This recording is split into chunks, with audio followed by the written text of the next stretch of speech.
Hello student, good morning. Today we will going to discuss angular displacement, angular velocity and what is the relation between linear velocity and angular velocity. तो जैसे कि first topic है वो हमारे पास क्या है, एंगुलर डिस्प्लेसमेंट। जैसे कि लीनियर मोशन के अंदर हमने लीनियर डिस्प्लेसमेंट की बात की थी या जनरली जिसको डिस्प्लेसमेंट कहा था, वैसे ही हमारे पास सर्कुलर मोशन के अंदर मीन्स इन सर्कुलर पाथ के अंदर क्या होता है, एंगुलर डिस्प्लेसमेंट होता है।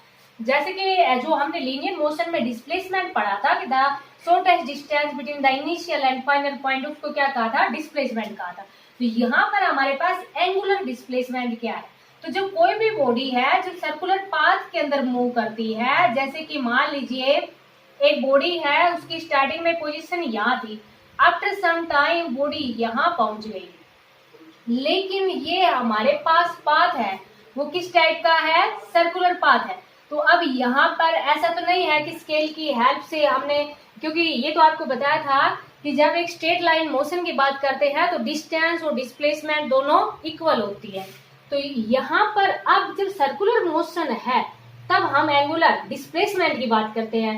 तो यहाँ पर जो एंगुलर डिस्प्लेसमेंट है वो हमारे पास क्या होता है, angle trace by radius vector at the centre of circular path. Mean जैसे कि ये हमारे पास आ रहा है, तो ये एंगुलर डिस्प्लेसमेंट कब डिस्कस करेंगे, जब कोई भी ऑब्जेक्ट है वो मूव करेगा किसके अंदर, सर्कुलर पाथ के अंदर। ध्यान रखना, जब लीनियर मोशन की बात करते हैं तो डिस्प्लेसमेंट होता है, और जब सर्कुलर पाथ की बात करते हैं या रोटेशनल मोशन की बात करते हैं तो हमारे पास क्या होता है, एंगुलर डिस्प्लेसमेंट। एंगुलर डिस्प्लेसमेंट को हम रिप्रेजेंट करते हैं थीटा से। एंगुलर डिस्प्लेसमेंट हमारे पास क्या होता है, angular displacement in circular path is it is a angle traced by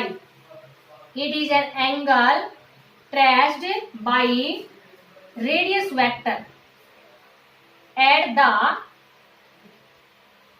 center of circular path। Radius vector, जैसे कि मान लीजिए जो पोजीशन वेक्टर है ना, उसको हमने किससे रिप्रेजेंट कर दिया, आर। पोजीशन वेक्टर आपको बताया था ना, position of object with respect to origin, उसको हम क्या कहते हैं, पोजीशन वेक्टर। जैसे कि मान लीजिए हम यहाँ पर ऐसी भी इसको रिप्रेजेंट कर देते हैं कि after some time del T, जैसे कि ऑब्जेक्ट ने जो कवर की लेंथ उसको हम किससे रिप्रेजेंट कर देंगे, डेल एल।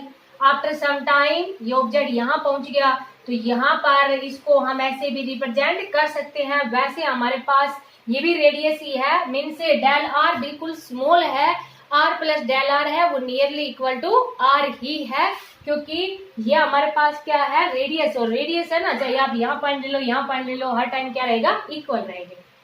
तो ये जब ध्यान रखना, जब हम सर्कुलर पाथ की बात करते हैं तो डिस्प्लेसमेंट की बात ना करके हम किसकी बात करेंगे, एंगुलर डिस्प्लेसमेंट की बात करेंगे। और एंगुलर डिस्प्लेसमेंट हमारे पास क्या होता है, angle trace by radius vector at the centre of circular path, उसको हम क्या कहते हैं, एंगुलर डिस्प्लेसमेंट। मीन्स यहाँ पर इसको हम थीटा से रिप्रेजेंट करेंगे, और थीटा हमारे पास क्या हो जाएगा, ये P Q divide by O P. Means यहाँ से जैसे जितना भी ये इस ऑब्जेक्ट ने इतनी लेंथ कवर की है डेल एल, तो जैसे कि इसको हम डेल एल से रिप्रेजेंट कर देंगे, और ये हमारे पास किसके इक्वल है, आर के इक्वल। तो angle is equal to, generally आप ऐसे भी लिख सकते हो कि एंगल यहाँ पर हमारे पास किसके इक्वल है, आर्क बाई रेडियस के इक्वल है। और ये कैसी क्वांटिटी है, एक वेक्टर क्वांटिटी है। डिस्प्लेसमेंट भी हमारे पास वेक्टर क्वांटिटी थी, और एंगुलर डिस्प्लेसमेंट है वो भी हमारे पास क्या है, वेक्टर क्वांटिटी है।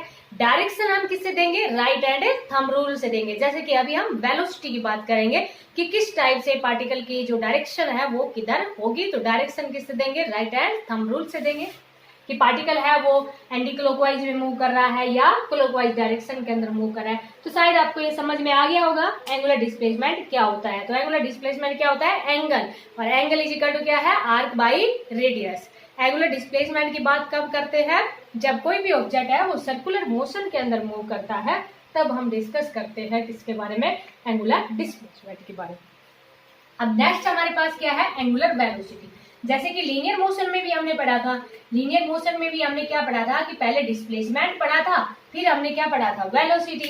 तो आपको ध्यान भी होगा कि जो वेलोसिटी है वो क्या होती है, rate of change of displacement ही होती है ना। यहाँ पर क्या हो जाएगी, rate of change of angular displacement. तो एंगुलर वेलोसिटी जिसको हम रिप्रेजेंट करते हैं किससे, ओमेगा से। ये रिप्रेजेंटेशन किसका है, ओमेगा, बोलेंगे क्या, OMG, ओमेगा, इस तरह से डब्ल्यू के शेप में। तो angular velocity is represented by omega, और ये एंगुलर वेलोसिटी क्या होती है, जैसे कि हमारे पास वेलोसिटी थी rate of change of displacement, तो यहाँ पर हम क्या लिख देंगे, rate of change of angular displacement, rate of change of angular displacement, उसको हम क्या कहेंगे, एंगुलर वेलोसिटी कहेंगे, रिप्रेजेंटेड बाय ओमेगा। ये भी हमारे पास कैसी क्वांटिटी है, it is a vector quantity, ये क्वांटिटी भी कैसी रहेगी, वेक्टर क्वांटिटी। डायरेक्शन किससे देंगे, राइट एंड थंब रूल से देंगे। कैसे, देखो पहले तो जैसे कि आपको बताया ना, किसको किससे रिप्रेजेंट करते हैं, ओमेगा से। Rate of change of angular displacement, displacement rate, rate means with respect to time, means del theta by del T. और जब एक शॉर्ट टाइम की अगर हम बात करते हैं, डेल टी टेंड्स टू 0, जब शॉर्ट टाइम की बात करेंगे ना, बहुत ही स्मॉल टाइम की बात करेंगे, तो इसको हम किससे रिप्रेजेंट कर देंगे, D theta by D T, means very small value है, जो कि डिफरेंशिएशन होता है हमारे पास। जैसे कि अभी एंगुलर डिस्प्लेसमेंट था ना, तो उसकी यूनिट क्या रहेगी, हमारे पास रेडियन रहेगी, क्योंकि ओनली एंगल था रेडियन, और यहाँ पर हमारे पास क्या हो जाएगी, रेडियन सेकेंड इनवर्स हो जाएगी, क्योंकि टाइम की क्या होती है, सेकेंड ऊपर लेके जाओगे तो सेकेंड इनवर्स। तो angular displacement, sorry angular velocity क्या होती है, rate of change of angular displacement, उसको हम क्या कहते हैं, एंगुलर वेलोसिटी। किससे रिप्रेजेंट करते हैं, ओमेगा से। Omega is equal to del theta by del T. जब वेरी शॉर्ट टाइम की बात करते हैं, वेरी शॉर्ट टाइम में डेल टी टेंड्स टू 0, तो ये हमारे पास कितना हो जाएगा, D theta by D T हो जाएगा। समझ में आ गया होगा बेटा। अब देखो डायरेक्शन की बात करते हैं। जैसे अभी आपको बताया ना कि एक सर्कुलर पाथ की बात करते हैं तो एंगुलर डिस्प्लेसमेंट आता है। तो जैसे कि मान लीजिए एक ऑब्जेक्ट था, वो पहले यहाँ था, आफ्टर सम टाइम ऑब्जेक्ट है वो यहाँ पहुंच गया, इस ऑब्जेक्ट ने कितना डिस्प्लेस किया, जैसे ये हमारे पास आ रहा है, इसको हमने किससे रिप्रेजेंट कर दिया, आर प्लस डेल आर से रिप्रेजेंट कर दिया। ठीक है बेटा। तो देखो जैसे कि मान लीजिए अब हम यहाँ पर डायरेक्शन की बात करते हैं, तो पार्टिकल ऐसे मूव कर रहा है ना, तो थंब है वो perpendicular to the plane of paper, और कैसा हो जाएगा, अपवर्ड। मीन्स जब पार्टिकल एंटी क्लॉकवाइज डायरेक्शन के अंदर मूव कर रहा है, ये कौन सी डायरेक्शन है बेटा, एंटी क्लॉकवाइज। जब पार्टिकल किसके अंदर मूव कर रहा है, एंटी क्लॉकवाइज डायरेक्शन के अंदर, तो जो डायरेक्शन है हमारे पास वेलोसिटी की, direction of a angular velocity means omega, वो कैसी है हमारे पास, perpendicular to plane of paper, perpendicular to plane of a paper and in upward direction. और डायरेक्शन कौन सी हो जाएगी इसकी, अपवर्ड डायरेक्शन हो जाएगी। समझ में आ गया बेटा। अब ऐसे ही देखो, अगर पार्टिकल मूव कर रहा है हमारे पास, कौन सी डायरेक्शन के अंदर मूव कर रहा है, क्लॉकवाइज डायरेक्शन के अंदर, मीन्स पार्टिकल की पहले पोजीशन ये थी, आफ्टर सम टाइम पार्टिकल यहाँ पहुंच गया, पार्टिकल ने इतना कवर किया। समझ में आ गया होगा बेटा। तो अब यहाँ पर जो डायरेक्शन है, देखो ये इस तरह से राइट हैंड थंब रूल लगाएंगे, ऐसे मूव करेगा, तो ये हमारे पास क्या हो गया, perpendicular to plane of a paper and कौन सी डायरेक्शन आ गई यहाँ पर, डाउनवर्ड डायरेक्शन। समझ में आ गया होगा बेटा। देखो जैसे कि डायरेक्शन की बात करते हैं, तो डायरेक्शन हम किससे देंगे, राइट हैंड थंब रूल से। डायरेक्शन किससे देंगे, राइट हैंड थंब रूल। और राइट हैंड थंब रूल के अकॉर्डिंग जब पार्टिकल एंटी क्लॉकवाइज मूव कर रहा है तो अपवर्ड है, जब पार्टिकल क्लॉकवाइज मूव कर रहा है तो डायरेक्शन क्या आ जाएगी हमारे पास, डाउनवर्ड। तो ये क्या है, एंगुलर वेलोसिटी। किसे रिप्रेजेंट कर रहे हैं, ओमेगा से। यूनिट आपको समझ में आ गई होगी, क्या है, रेडियन सेकेंड इनवर्स। ठीक है बेटा।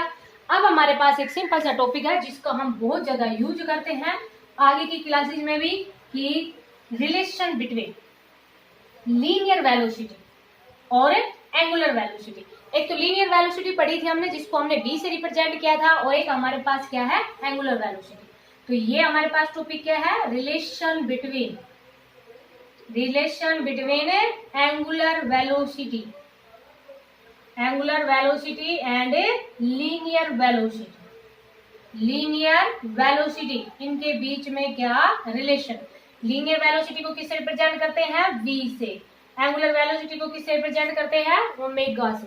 तो इनके बीच में क्या रिलेशन है, relation between angular velocity and linear velocity. ठीक है बेटा।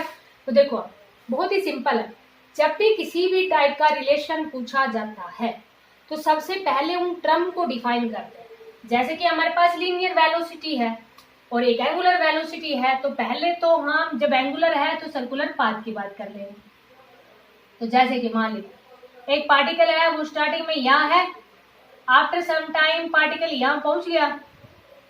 तो जैसे कि ये हमारे पास क्या था, आर है, इसको हम किससे रिप्रेजेंट कर देंगे, स्मॉल टाइम के बाद में आर प्लस डेल आर।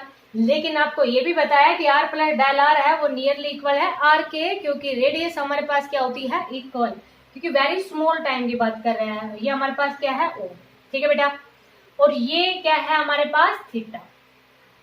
और यहाँ पर जो स्मॉल टाइम होगा तो जो आर्क है, जो लेंथ है, उसको हमने किससे रिप्रेजेंट कर दिया, डेल एल से रिप्रेजेंट कर दिया। समझ में आ गया। अब देखो, जब भी रिलेशन की बात करते हैं तो पहले तो फ्रॉम फिगर से हमारे पास क्या है, एंगल इज इक्वल टू क्या होता है, आर्क बाई रेडियस। एंगल हमारे पास क्या है, थीटा। ठीक है बेटा। अब देखो ये भी आप ध्यान रखना कि जब बहुत ही शॉर्ट टाइम की बात करते हैं, या जैसे कि मान लीजिए यहाँ पर हमारे पास जो लेंथ है वो कैसी है, बिल्कुल ही स्मॉल लेंथ है। और जब स्मॉल लेंथ की बात करते हैं तो एंगल भी हम क्या ले लेते हैं, स्मॉल ही ले लेते हैं। इसको हम किससे रिप्रेजेंट कर दिया, डेल थीटा से रिप्रेजेंट कर दिया। Angle is equal to arc by radius. अब रेडियस तो हमारे पास सब में इक्वल ही रहेगी, तो यहाँ से डेल थीटा इक्वल टू कितना आ गया, del L by del R आ गया। इसको हमने क्या मान लिया, फर्स्ट। समझ में आ गया होगा। अब हम बात करते हैं लीनियर वेलोसिटी की। अब लीनियर वेलोसिटी क्या होती है हमारे पास, डिस्प्लेसमेंट बाई टाइम होते हैं। अब पार्टिकल ने कितना डिस्प्लेस किया, डेल आर किया ना, कितने टाइम के अंदर, वेरी शॉर्ट टाइम के अंदर, जिसको हम किससे रिप्रेजेंट कर देंगे, डेल टी से। अब ये कहोगे कि ये कैसे कैलकुलेट करें। अब इसको कैलकुलेट करने के लिए जब किसी सर्कुलर पाथ की बात करते हैं ना, और ये लेंथ हमें कैलकुलेट करनी हो तो किसका यूज करते हैं, हम थ्रेड का यूज करते हैं। सिंपल ही बात है, यहाँ से यहाँ तक थ्रेड रखा, फिर उसको स्ट्रेट किया और स्केल के हेल्प से उसकी लेंथ को मेजर कर लिया। तो ये हमारे पास v इक्वल टू कितना आ जाएगा, del L by del T आ जाएगा। ठीक है बेटा। तो यहाँ से डेल एल की वैल्यू कितनी आ गई, v डेल टी आ गई। समझ में आ गया होगा। अब हमारे पास क्या है, एंगुलर वेलोसिटी है। एंगुलर वेलोसिटी अभी आपको बताया था, rate of change of angular displacement, जिसको हमने किससे रिप्रेजेंट किया था, del theta by del T से रिप्रेजेंट किया था। तो यहाँ से देखो बेटा, डेल थीटा की वैल्यू कितनी आ गई, ओमेगा डेल टी आ गई। समझ में आ गया होगा ये भी। फ्रॉम फर्स्ट देखो बेटा, from equation first, del theta कितना है, omega del T, del L हमारे पास कितना है, V del T divide by R, del T से डेल टी कैंसिल, तो v इक्वल टू कितना आ गया, आर ओमेगा। ठीक है बेटा। v हमारे पास क्या है, लीनियर वेलोसिटी, r हमारे पास क्या है, रेडियस, और ओमेगा हमारे पास क्या है, एंगुलर वेलोसिटी। और ये काफी इंपोर्टेंट है, और बहुत सारे जैसे आगे v, जब भी हमारे पास v, जब सर्कुलर पाथ की बात करते हैं v आता है तो उसको हम कन्वर्ट कर देते हैं v equal to R omega के अंदर। जैसे कि आपने डिस्कस भी किया, सॉरी आपने पढ़ा भी होगा केमिस्ट्री के अंदर, एंगुलर मोमेंटम, MVR मीन्स जब रोटेशनल की बात करते हैं तो वहां पर VR है ना, तो V की जगह हम क्या पुट कर लेते हैं, R ओमेगा भी पुट कर लेते हैं। तो ये काफी इंपोर्टेंट रिलेशन है, the relation between angular velocity and linear velocity, कि एंगुलर वेलोसिटी और लीनियर वेलोसिटी में क्या रिलेशन होता है। तो शायद ये आपको समझ में आ गया होगा, तो इनको आप अच्छे से अंडरस्टैंड करना। Thank you, have a nice day.